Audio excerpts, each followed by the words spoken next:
For the holidays this year, we really wanted to make something delicious and easy to make while also not breaking the bank. We landed on a braised pork shoulder with a mustard and rosemary gravy, which can easily feed up to 6. Also, it's very easy to make and gives you ample time to prepare any accompanying sides. Let's get cooking. We're first going to preheat our oven to 325 degrees while we get our ingredients ready. I grab about 3 medium stalks of celery and roughly dice them to approximately the same size. After that, a few garlic cloves, maybe up to 5, are sliced thin. Remember, we're braising as our cooking technique, so slicing and not mincing works better here. And finally, we need our pork shoulder.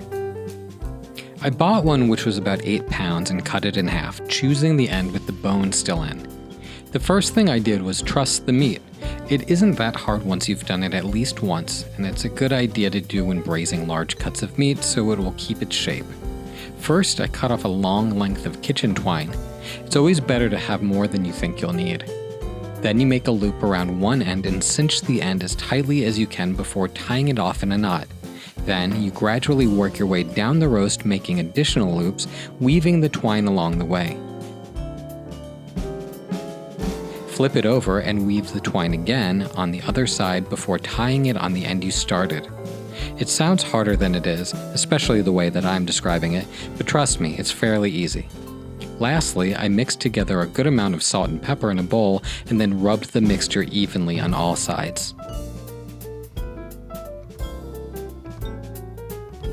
Now you want to heat some neutral oil in a Dutch oven or high-walled pan over medium heat until shimmering. After patting dry the pork, add it to the pot, cooking each side until you get a nice sear, which takes about 5 minutes per side. Now we add some homemade chicken stock, the celery and garlic around the pork before covering with a lid. Then cook in the oven for 1 hour. While the pork is braising away, it's time to prep the next ingredients we'll be adding. This recipe calls for 4 medium carrots, but I happen to have the biggest carrot I've ever seen, so that's what I'm using here. After washing and peeling it, I slice it into 2-inch pieces, and to that we also quarter 2 medium yellow onions. Like I said, this recipe is super easy and not very technical. After the hour is up, add those vegetables to the pot and cook for an additional 1.5 to 2 hours until the pork is super tender. Right after taking it out of the oven, we transfer the pork to a cutting board as well as transferring the vegetables to a serving bowl or dish. To make the delicious gravy, we strain the liquid from the pot through a fine mesh strainer into a medium saucepan. Skim off any excess fat you might see, although we didn't run into that here. Finally, in a separate bowl, I whisk together about 1/2 cup of chicken stock, 4 tablespoons of all-purpose flour until combined. Add to that the liquid and cook over medium heat, whisking constantly until thick and bubbly. Then whisk in about 2 tablespoons of minced rosemary and a bloop of Dijon mustard.